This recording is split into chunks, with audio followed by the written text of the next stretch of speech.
Once upon a time, two friends joined forces to bring you the best in horror entertainment. Brian from the north, Tim from the south, each bringing their own unique perspective to the horror community. Movie reviews, Blu-ray releases, beer pairings, games, and more. Welcome to your new home for horror. This is Civil Gore. Hey there, everybody. Welcome to the Civil Gore podcast. I'm your host, Tim. And this is Brian, and we have our June Discmemberment, which I actually have to say is probably maybe our most bland yet. I don't want to I never like to start a show like that, but really, there's no new film historians. It's a 5-week June month, but with not a. I mean, there's some good titles in here, but some are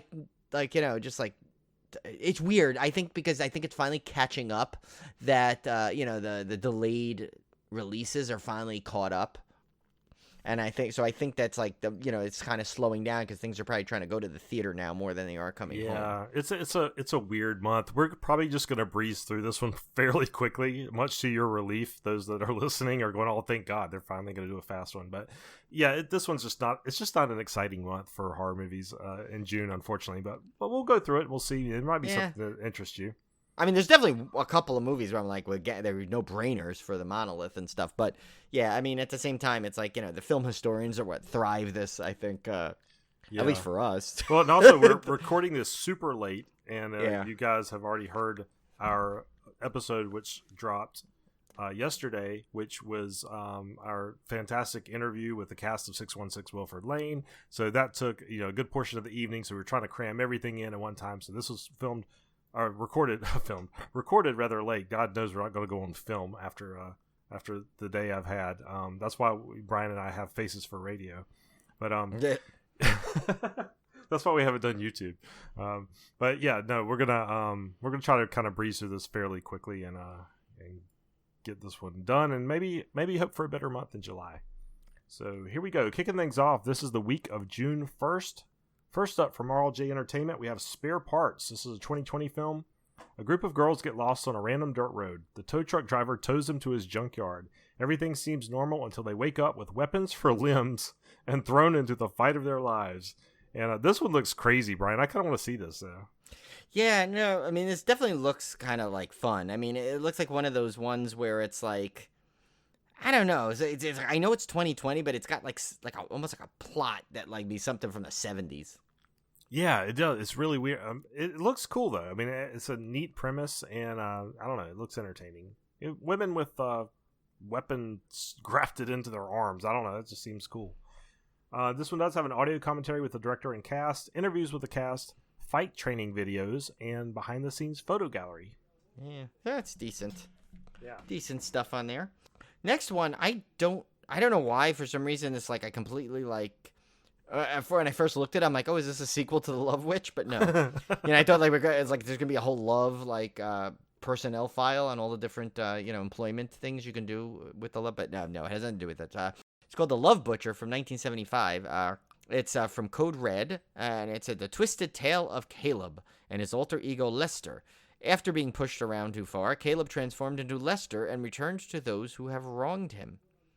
So this one kind of looks like nuts, and but a good way, This one looks insane. It's the same guy. He dresses up as this alter ego, and I don't know. It just has that weird, creepy 70s vibe to it. I definitely want to see this one.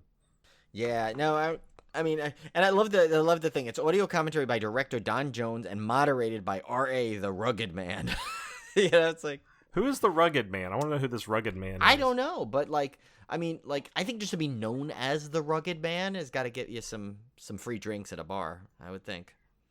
You walk in and you're oh, there's the Rugged Man. The only Rugged Man I know of is the guy on the Brawny paper towels logo. Is he rugged enough? I think. Well, he's brawny. I don't know that he's brawny. Rugged. I don't know, but he's rugged. That's a different. I think there's a different. I don't know. Is there any linguists out there that can let us know if You're right. He's brawny. It's the name of the paper towel. He's not rugged. He's brawny. He's brawny. I mean, I don't know if I'd want a towel that's called rugged. I don't know. I feel like that would be one of those those when you go into those really pardon my French, shitty bathrooms, and there's the one towel that just keeps rotating through the thing. I figure that would be a rugged towel. Yeah. I try not to use something those. You want in toilet paper either. Yeah. No. Oh, can you imagine? Imagine he did that with like a rotating toilet paper, and you just kind of like stretch it and kind of send it back through. Yeah, no. Boy, this for a short dismemberment, this might have went off the rails quick. I don't know. All right, well, let's get to our pick of the week because there's only 3 releases this week, and this third one was both of our pick of the week. Tell me about you, Claire. I do hair. You get to go in and out of people's lives. You hear stories. The hairstylist. She's creepy. Doesn't look naturally know her. This is from Arrow and is The Stylist from 2021. We all dream of being someone else, but for Claire, Najara Townsend, Contracted, was one of her films. Yeah, she was really good in that too. That dream goes from an obsession to a living nightmare. Hairstylist by day, serial killer, and collector of scalps by night. Claire's lonely existence is thrown into turmoil when her regular client, Olivia Bree Grant, from After Midnight. And Lucky, remember? Oh, and Lucky, yep. And yeah. Director of 12-Hour Shift, asks her to style her hair for her wedding day. Increasingly fixated on Olivia's seemingly flawless life, Claire vows to lock up her scalp collection and change her ways for good, only to discover that repressing your deadly desires is easier said than done. And Brian, you really like this one. I did not get a chance to see it. Oh my god, this is one of my favorites. I mean, first of all, I think, like I said this in the Najara Townsend was so incredible in this that I'm surprised she was not like, I mean, maybe it was too late for the chainsaws. I think maybe next year. I think it probably was a little late. This movie needs to get some chainsaw cred for next year then if it did, because she was so good in it. Brea Grant was good. I'll watch her in anything too, Brea Grant. But Najara Townsend was like a new level. She played that social awkwardness that everyone feels from time to time so well, and like that was her character. So like yeah, this is one I recommend for everybody. I already put this down to pre-order it. It's pretty, it's one of those expensive Arrow selections, but I definitely worthy of a space in the monolith because this is one of my favorites. And remember, we saw the short of this, right? Yeah. Which we both loved, and the same cast in it. As Najara Townsend was in that too. So they actually named in the new. There's like I guess the Arrow streaming services has like a thing. I just saw a release. I guess there's thing called the Stylish Shorts where it's like a lot of like little short films kind of in the same vein of this movie. So that's coming out too. So this movie had a good impact, and I think this is one that any horror fan would absolutely love. And this disc is packed. I mean, we have a 2-disc limited edition, has a Blu-ray and soundtrack CD. It's in high definition Blu-ray, original DTS, all that kind of stuff. A reversible sleeve featuring original and newly commissioned artwork by Sarah Deck, double-sided fold-out poster, illustrated collector's booklet featuring new writing on the film by Emma Westwood, and a gallery of exclusive location scouting photographs. Disc 1, The Stylist, has an audio commentary by co-writer, producer, director Jill Gavargizian. Yeah, no wonder why she goes by like Jill 6 on Instagram. And actress producer Najara Townsend. Exclusive Blu-ray introduction by Jill, we'll call her Jill G. The Invisible Woman, an exclusive visual essay by author and critic Alexandra Heller-Nicholas, exploring the themes of women's labor and female killers in the stylist and horror cinema. The Stylist, Behind the Scenes, a series of 8 behind-the-scenes featurettes on different aspects of the film's production, featuring interviews with the cast and crew, location scouting featurette, outtakes, original Kickstarter video, the original 2016 The Stylist short film, which we were referring to, directed by Jill G. and starring Najara Townsend, that inspired the main feature. Pity, a 2016 short film directed by the Stylist editor, John Pata, and executive produced by Jill G. with an optional introduction by Pata. And teaser trailer, theatrical trailer, image galleries, and then that soundtrack CD. So that is a really packed disc for a recent feature. Yeah, this was, and that was we didn't. Did we even say it's our pick of the week? Yeah, we did. That's totally both of our picks of the week. And yeah, to me that's a no-brainer. Yeah, to recap, we just had Spare Parts from 2020, The Love Butcher from 1975, and then our pick of the week, The Stylist from 2021. So that brings us to the week of June 8th, and Brian, I'll let you pick things up with Mondo Macabro. Mondo Macabro. And the first one is by Mondo Macabro, of course. Hunting Ground from 1983. It says, Assumpta Serna plays a lawyer who passionately defends criminal scum. Her latest defendants, though, have no quarrels in singling out singling her out as their next victim. They steal her car, find keys to her country villa, and decide to rob the place at the next opportunity. Unfortunately, the lawyer's family turns up at the villa, a struggle ensues, and the husband is killed. But this is only the beginning of the nightmare. So the trailer is in Spanish. There was no subtitles, so I have no idea what was going on. That is what told me what was going on, is that little description. But it's a decent disc. It's got brand new 4K transfer from the film negative. It's digitally restored. It's fully uncut. It says a 50-minute interview with director Jordi Grau. Choice of English or Spanish audio. I wish I had that choice when I watched the trailer. It might have helped. Brand new sleeve art from Justin Coffey. I like that. I know, Justin Coffey. That's cool. Just in time, Justin Coffey. Yes. Yeah, there you go. He missed his boat on that one. Mondo Macabre previews. So, yeah. Nice. Next up from Full Moon Features, we have Lover of the Monster from 1974. This is a Klaus Kinski vehicle, and I actually started watching this one, Brian. I did not get all the way through. Oh, is it on Full Moon? It's on Full Moon. Yeah, you can watch nice. this one. So I actually started watching it, and I was Klaus Kinski is always entertaining to watch, but the movie maybe not so much. At least the parts I saw. Anna Jessica, the Razumov's heir, moves with her husband, Dr. Alex Nijinsky, to her father's mansion. In the basement, the doctor discovers the laboratory in which the late Razumov carried out horrifying experiments. And it is kind of a Jekyll and Hyde type story. Now, Kinski plays a really terrible husband in this. He's a really nasty character. But this is a new remaster of the fully uncut version of the film with trailers. So if you're not sure about this disc, if you do have the Full Moon streaming service or get a free trial, you can watch this one on that site. I do need to finish it. I do want to go back and finish it at some point. Yeah, you know what? I have to tell you, though, Full Moon service, Full Moon is the one I think I'll keep doing every year, because I'll let it run out and then I'll buy it again with like the whatever new promo they have, because they don't just have that great 12-disc set. They have other ones that they offer. They usually have multiple promos going on at once, so it's always great. For $60, you're getting a streaming service for a year, but also an amazing gift. Like sometimes it's just 12 random DVDs or something, or Blu-rays. Yeah, they had one recently where you could like pick 12 different DVDs or something. You know, instead of the Puppet Master box set, you could just pick 12 whatever you wanted. That was cool. See, that's what I like. I like that fact of the streaming service. Like they combine their streaming service and their distribution company into one thing to make you get the value for both. And I think that's really a smart way to do this. And also, it made me think when you're reading this, Tim, that a perfect mashup costume is Santa Claus Kinski. Yeah, that would be an obscure one. Yeah, no one would guess that. No. But, just like when no one guessed Sheldon being the Doppler effect. Next one is by Code Red, and it's Scream, but not the Scream you think of. This one's from 1981, so well before the Scream that everyone knows and loves from Wes Craven. But it says a group of friends on a rafting trip down a river stop in at an old ghost town to spend the night. Soon their rafts disappear, and they begin to be eliminated one by one by a mysterious killer. Okay, they rafted into a ghost town. That's interesting. It's like a log flume ride or something. It does. Doesn't it sound like it? It totally sounds like the log ride at the Knott's Berry Farm. But the thing is, though, is like, I kind of feel like it's like, did they really, like, the rafts disappear? Or did they forget to tie them up as they walked into the ghost town and just floated down the river? Because the ghost town is like, maybe, I don't know, at least like 100 feet away from this. I don't know. It's kind of weird. They don't tell you in the trailer. But anyway, looks like a cool 80s horror type of thing. It's 81, so that's right when they were doing a lot. Like, the 80 to 83 had like just a ton of those kind of horror movies where they just would like take anything they can get and like throw it up on the screen because people just eat it up. So it looks kind of interesting. It's got a 2K master struck from the original negatives. It's got an audio commentary by director Byron Quisenberry.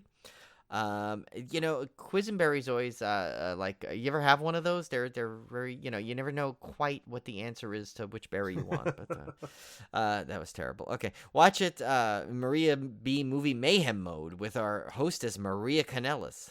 So that's interesting. And she's got her own mode. They need to have like a Civil Gore mode on one of these discs. Yeah, it'll just be us like rambling on over the movie.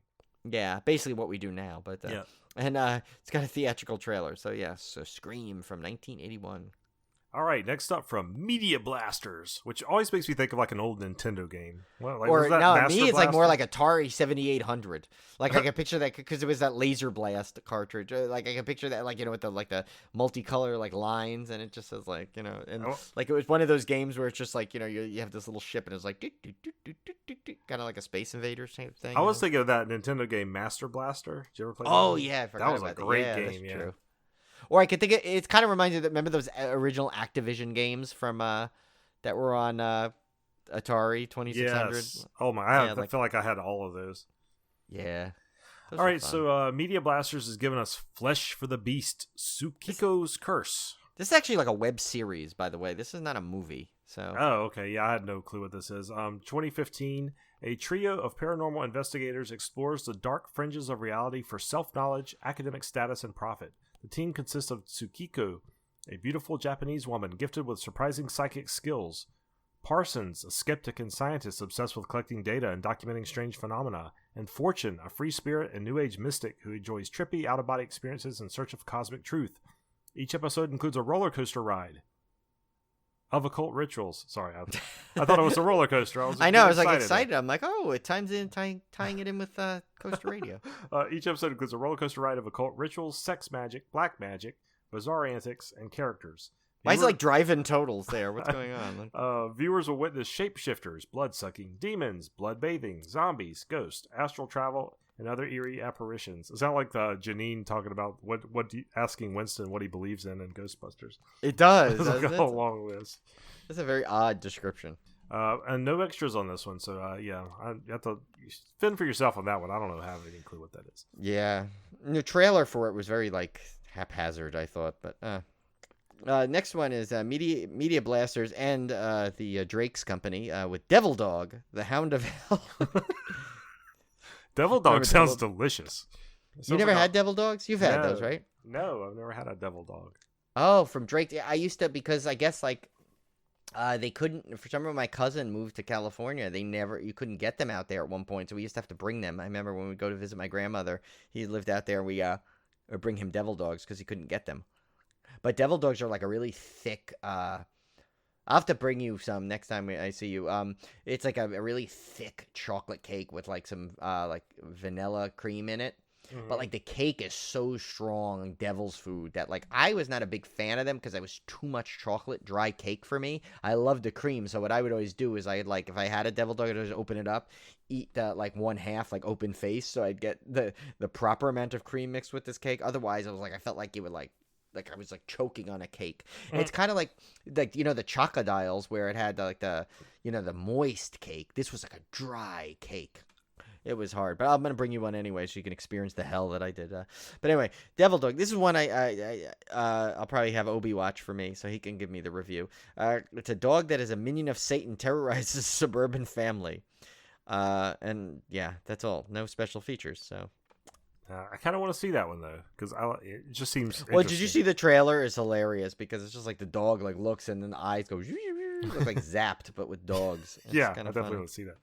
All right, so that brings us to our pick of the week from Mundo Macabro. El ángel caído, el ente vencido una vez más, y el mal seguirá dominando las que une eternamente a ti. Algún día mi semilla fructificará en tu estirpe. The Howl of the Devil from 1988. Paul Naschy plays several roles in this film. Imagine that, Paul Naschy playing several roles. I know. Does he ever play one role? No, he's always like multiple. And he's always got his shirt off at some point. Yeah, there's always that chest hair coiffed mode.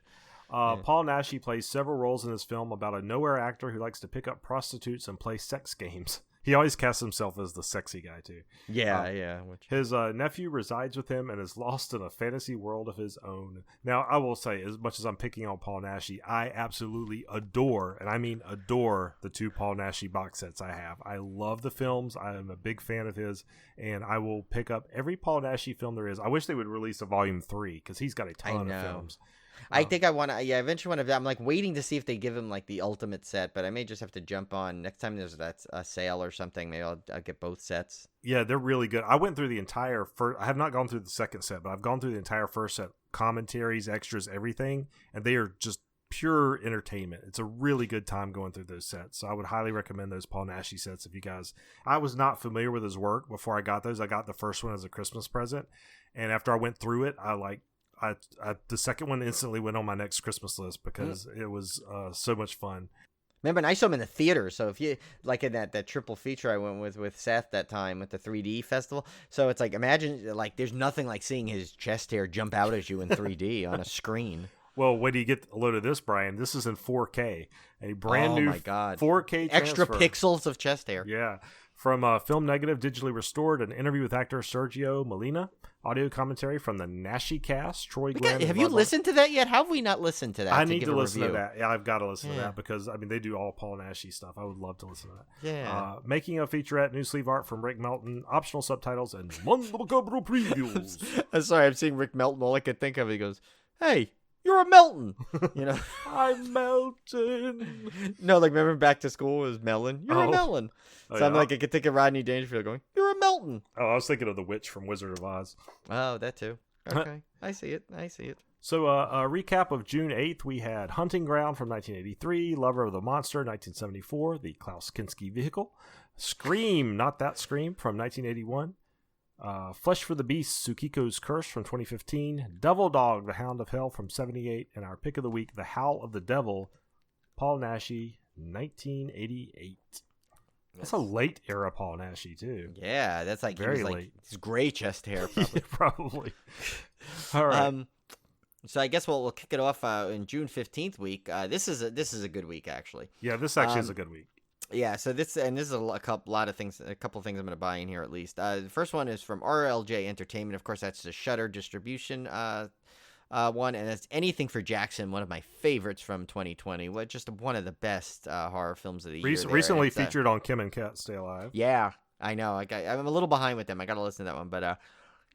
So after losing their only grandson, Jackson, in a car accident, grief-stricken Audrey and Henry, a doctor, kidnap Henry's pregnant patient with the intention of performing a reverse exorcism, putting Jackson inside her unborn child. It doesn't take long to figure out Jackson isn't the only ghost in the grandparents. Isn't the only ghost the grandparents invited into their home. Now it's a race against time for the couple, as well as the pregnant woman, to figure out a way out of the haunting they've set upon themselves. And this one had some just creepy imagery. Oh, in this great thing. premise. Yeah, this was a good Oh, one. yeah. It's another no-brainer. Now, this has no special features, but I would not shocked. A lot of times the RLJ Entertainment, I notice, don't list their special features, but have them on the disc. So don't be surprised if there's actually something on there. And this, to me, is a no-brainer. And this one, they're usually a good price point. They're usually around $14. I think the most was $20, but I picked up Mortuary Tales for $14. So a lot of I just ordered Dark and the Wicked was $12.99 on Amazon through them. Yeah. Oh, actually, that's not RLJ. That might have been. What's the other? Hunted. I'm sorry, Hunted was $14 also. I bought and that's an RLJ one. So they always have good prices, good movie, and then some modest features on there. So it's always a good disc to get. Nice. All right, next up from Shout Factory, we have The Awakening from 1980. An archaeologist from the U.S. is in Egypt with his pregnant wife searching for the tomb of a long-lost Egyptian queen. At the same moment, he discovers the tomb and opens its accursed seal. His wife gives birth to his daughter. Years later, it transpires that the malevolent spirit of the Egyptian queen left the tomb just as he was entering, bad timing, and possessed his baby girl. As the truth becomes clear, the archaeologist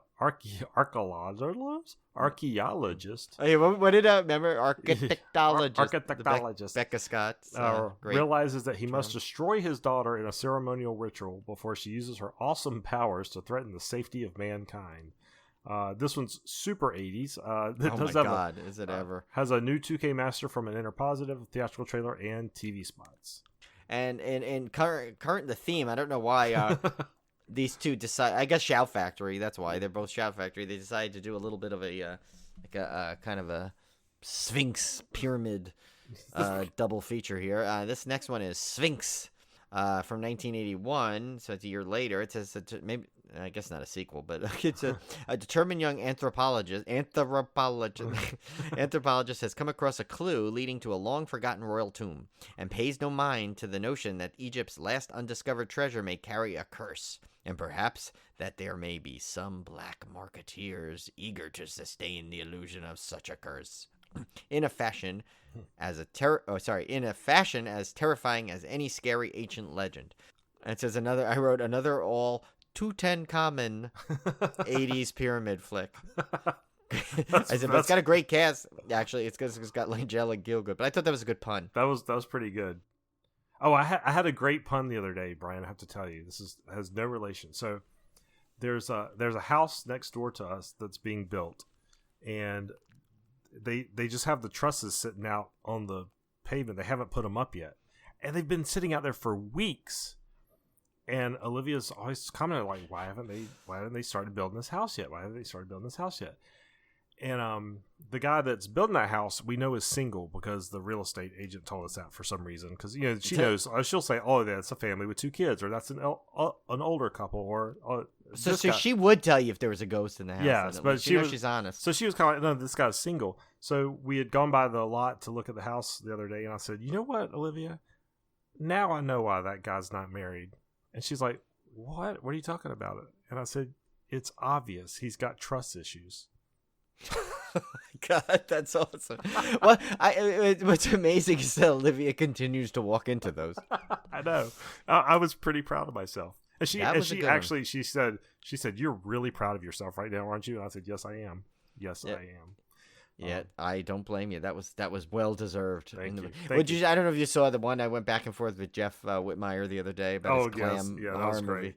That was great. That was kind of fun. But I thought this was a good one. Tutankhamun. Period. But this one again has a 2K master from an Interpositive. They must have got a 2-for-1 deal. Maybe that's why these came out at the same time. Theatrical trailer and radio spot. But I have to say, you and I are both into that mummy stuff. I remember that great exhibit we got to see when you and Olivia visited. That was incredible. Yeah, that was really fun. I had never seen a real mummy. Like you see them on TV and movies and movies about museums and things. I've never seen an actual mummy in real life, and it was memorable. Very memorable. And I remember that was like a special exhibit at that time. Yeah, too. it's not like a permanent. It just happened to exhibit. be right. Oh, it was incredible. Well worth the money. Oh yeah. Next up, we have speaking of dead things, Image Entertainment brings us The Walking Dead: World Beyond Season 1 from 2020. This one, this show, I never heard much of anything about. I didn't even know it existed. Anything I heard was fairly negative. The reviews I'd heard, I mean, Fear the Walking Dead, when it came out, it had some detractors, but it still lasted. They still made it work. This one, man, I don't know. I didn't hear great things about this one. It does have a bonus look at the series, meet the characters, and the making of Season 1. But as much as I love The Walking Dead, I just kind of got burned out on the whole thing. I never finished the last couple seasons. I didn't finish Fear the Walking Dead, and I didn't even start this one. So your mileage may vary on that one. Next one is again from Code Red, and that's The Being from 1983. It says toxic waste dumping in a small Idaho town turns a young boy into horrible mutant monster. As if it's the only one. The town's police chief and a government scientist team up to stop the monster, which is quickly killing off the town's citizenry. Citizenry. I love the wording of these. I know. Well, at least this is weird. It says 2K restoration of the film completed in 2017. So it took that long to get this thing. It's got order. Oh, it's Jackie Kong made this. The one that did Blood Diner. Yeah. Oh, you know what? This movie has already now it just accelerated my interest actually because I love Jackie Kong's directorial efforts in Blood Diner. So, audio commentary with star Johnny Dark. Nice. It's funny though. They when he first came in there, they said Johnny Dark though you have a bright future. So go figure. And it's got a theatrical trailer. All right. Last up here. We're making the best of this. We are. We're boring trying. dismemberment. Either we're getting tired and silly though. Either way, everyone wins. Yeah. Okay. Release number 7 here. We have Shout Factory's Kindred from 2020. When her boyfriend dies suddenly in an accident, psychologically fragile mother-to-be Charlotte is taken in by his family, but they seem increasingly obsessed with her every move. Her suspicions grow and panic builds, but just how far will they go in their desire to control her and her unborn baby? This one has an audio commentary. Really cool though. Yeah, this one does look pretty cool. Has an audio commentary by director Joe Marcantonio and an audio descriptive track and trailer. But I thought this one looked pretty cool. I want to see this one. Yeah, no, I want to say, was this? Did we get I don't know. We didn't get a screener of this, but I want to say we got something on it once. We might have got some materials on it. Some material, I think, because it definitely sounds familiar. But anyway, this brings us to the pick of the week, and probably for us the pick of the month, just in terms of a movie that we were so excited for, and it completely lived up to our expectations and possibly exceeded it.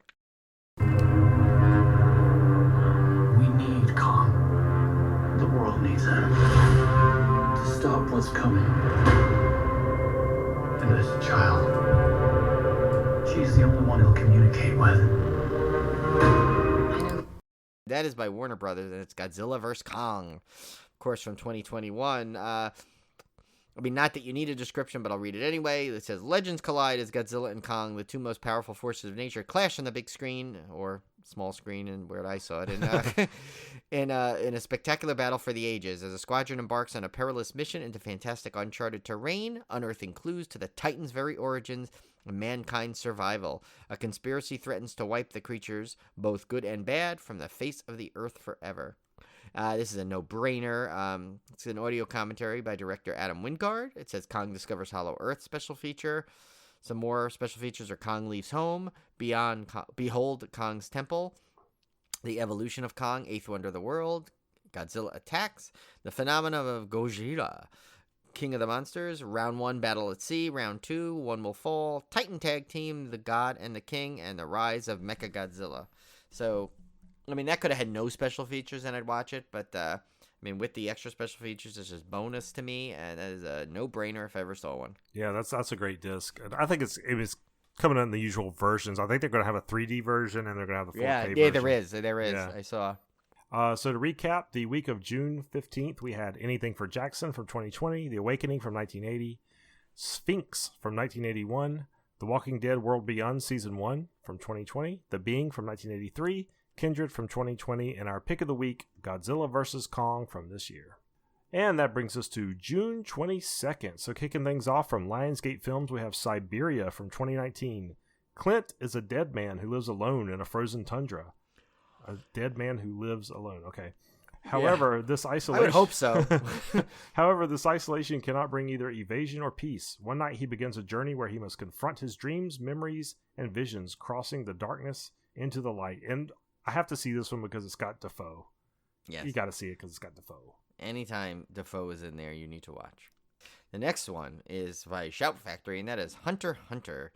It says, a fur trapper leaves his wife and daughter behind to kill a rogue wolf in the remote wilderness, but they soon become increasingly worried when a severely injured man shows up to disrupt their peaceful existence. And this one actually looks pretty cool.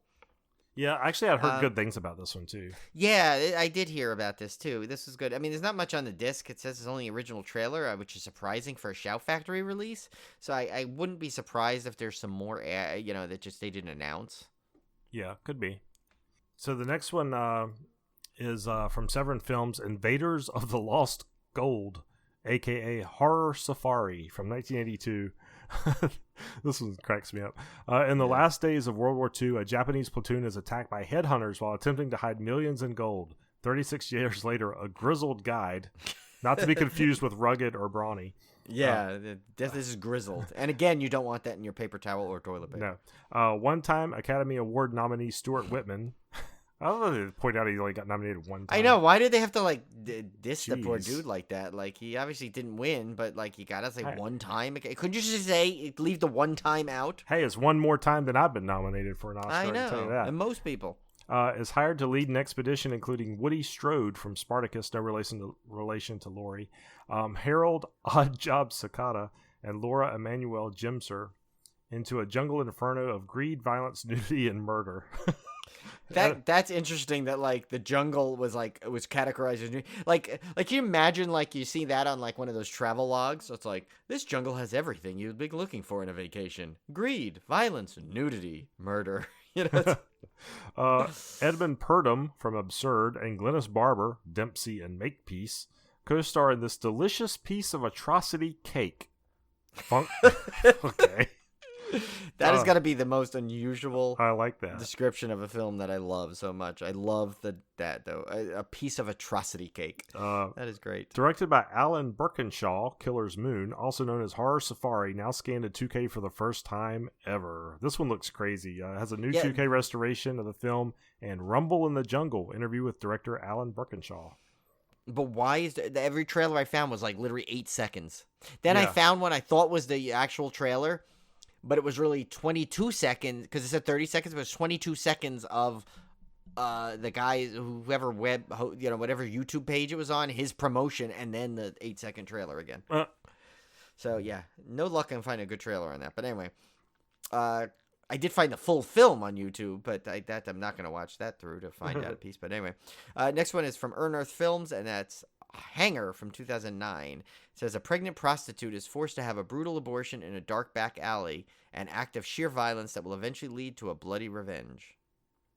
So this one kind of looks like off the wall bonkers, but like I'm okay with it because it looks like a really like good off the wall bonkers.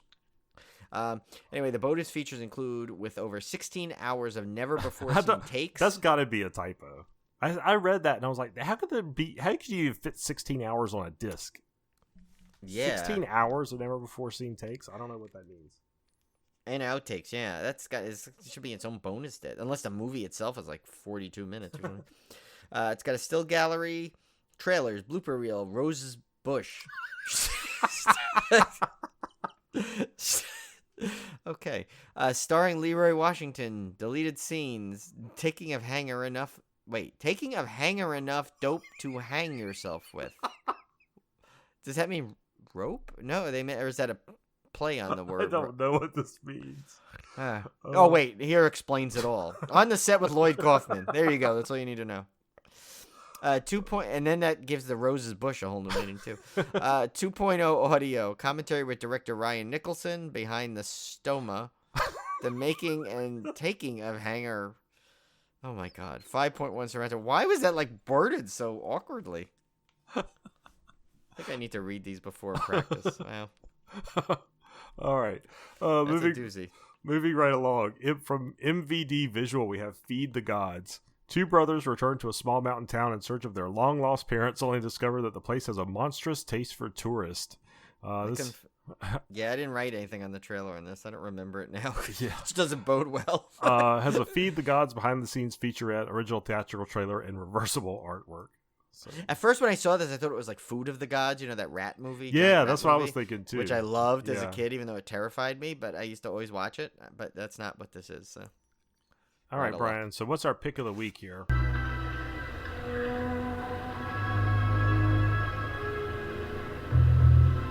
other ways out of this tunnel. One's through the old mine. Ah, that's too dangerous, mate. Those timbers, they're rotten twice through. I agree. The only way out is to go back the way we came. I'm going to have to climb out of the pit and lower another line. Our pick of the week is from Code Red, The Strangeness from 1985. It says, I really don't understand what this movie is, but I still liked the cool thing, and I like the disc special features. It says a group of explorers surveying an abandoned gold mine are trapped in a cave-in. I see. I thought cave-in had a dash, but I don't know. But I know it's not your fault. You just copy and paste. So. Oh, that's what makes it fun. Yeah. Yeah, no, it definitely adds. It says, and find themselves in the mercy of a slimy, mysterious creature. So yeah, I'm not sure. This trailer is wacko, but it still got some great features on this disc. So it says, previously remastered from the original 16mm vault elements, which I kind of like that this was filmed on 16mm. That's kind of cool. That's right cool, there. Yeah. It's got audio commentary with director Melanie Ann Phillips, with actors Mark Sawicki and Chris Huntley, moderated by Jeff McKay. It's an interview with director Melanie Ann Phillips and actor Mark Sawicki. Oh, it's an interview now with the same people, Mark Sawicki and Chris Huntley. 6 short films by Mark Sawicki and Chris Huntley. Extensive still galleries featuring Mark Sawicki and Chris... No, it didn't say that. And trailers. So, yeah. Nice. But that's still the pick of the week. It's got a great list of features on there. Yeah, I always like kind of discovering these early to mid-'80s films I've never seen before. Always a joy. So to recap, the week of June 22nd, we had Siberia from 2019, the Willem Dafoe vehicle, Hunter x Hunter from 2020, Invaders of the Lost Gold, a.k.a. Horror Safari from 1982, Hanger from 2009, and Feed the Gods from, forgot to put the year down on that one. And then our pick of the week, The Strangeness from 1985. Doesn't Horror Safari sound like a haunt at like one of the regional parks? Oh, they totally should do that. That would be fun. Because doesn't it sound like, though, that would be it, though? It's like Horror Safari? Yeah. Like, remember that one we went to at Dorney? That was like a Cajun Bayou type theme. Oh, yeah, Blood on the Bayou. That was good. Or Blood Bayou. Yeah, that was cool. Yeah, that was they had some decent haunts there. They did. I had a good time that trip. Yeah. Do you know how much I miss haunts? I cannot wait till we do Halloween Horror Nights, and it is killing me they have not announced anything yet other than the Beetlejuice house. I mean, I really don't care because we're gonna go anyway, but like I just want to start getting excited for it and start booking. They don't even have like the book. Like do you remember the last time we went? By now we already had our package down payment on the package. I know. Well, at least it looks like Halloween 3 is going to be a definite.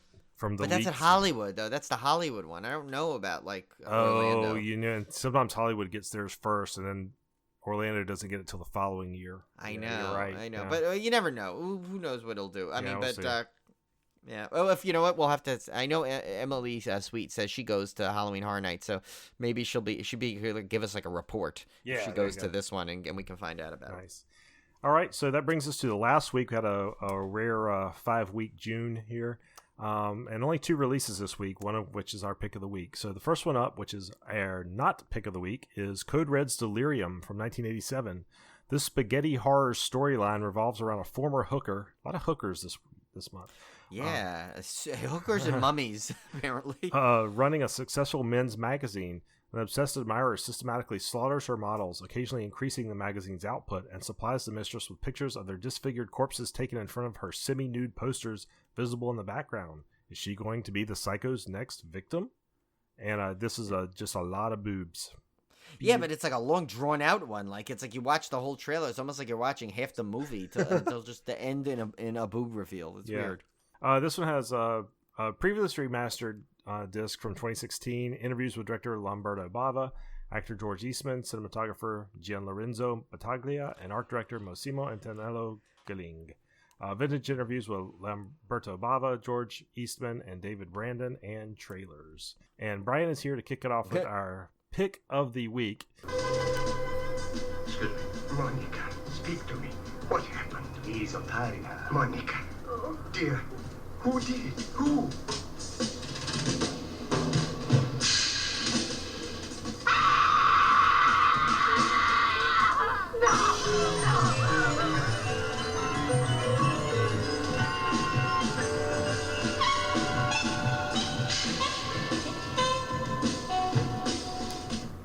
And this is a great one, and one that I just recently watched, Brian, as part of my Argento project. So, nice. Take it away. Yeah, and I mean, even in like I think a bigger week, this might have had a chance at pick of the week. But I mean, especially with the only 2, this is a no-brainer.